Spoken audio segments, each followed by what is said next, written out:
আম্মা বাইরে মেঘ ডাকতেছে, কারেন্ট তো গেছে গা। একটা কথা কইতাম, তোমার সেট উঠতো না? তোমার মানে কয়দিন ধরে না আমি একটা জিনিস ভাবতেছি, এবার ঈদে জিনিসটা আমার চোখ পড়ছে। ভাবতেছি তোমার কেমন তুমি সেটতে উঠো কিনা, ডরে সুডোর দিন কইছি না। শোনো, তুমি বেগবালা চিল্লাও না, আব্বার লগে গড় চিল্লাও না যে তোমার কেউ নাই, তোমার কেউ কিস্তা দেয় না, এই সংসার আইয়া তোমার জীবন ডক্করে দিত হয়েছে গা, কিস্তা পাইছো না জীবনে। আমি একটা জিনিস আম্মা এবারই তো ভাবলাম, তুমি চিল্লাই হইলেও আব্বারে কইতারো, চিল্লাইতারো, আমরারে শুনাইতারো।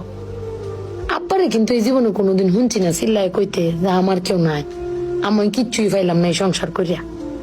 প্রত্যেক মাসে আব্বাই কিন্তু সবকিছু কইরা যা, আব্বাই কিন্তু সবকিছু করে। এবার ঈদেও দেহ আব্বা আমারও সালামি দিছে, বুবাইরেও সালামি দিছে, ভাইজানেরও সালামি দিছে, তোমারও কিন্তু সালামি দিছে কম আর বেশি। তো আব্বারে কিন্তু কেউ সালামি দিছে না, না তুমি দিছ, না আমি দিছি, না বুবাই, না ভাইজান, কেউ দিছি না। আব্বার কিন্তু এটা আক্ষেপ নাই। কিন্তু একবার ভাগ্যে দেখছো, তুমি চিল্লাইতারো কইতারো, আমি চিল্লাইতারি কইতারি, বুবাই ভাইজান বে চিল্লাইতারি আব্বার উপরে। আব্বার তো চিল্লানির কোনো জায়গা নাই। আব্বা কিন্তু না পাইলেও কোনো সময় কয় না যে আমারে কেউ দিল না। আমি কিন্তু এই জিনিসটা আম্মা ভাবছি, তুমি ভাবছো কিনা জানি না।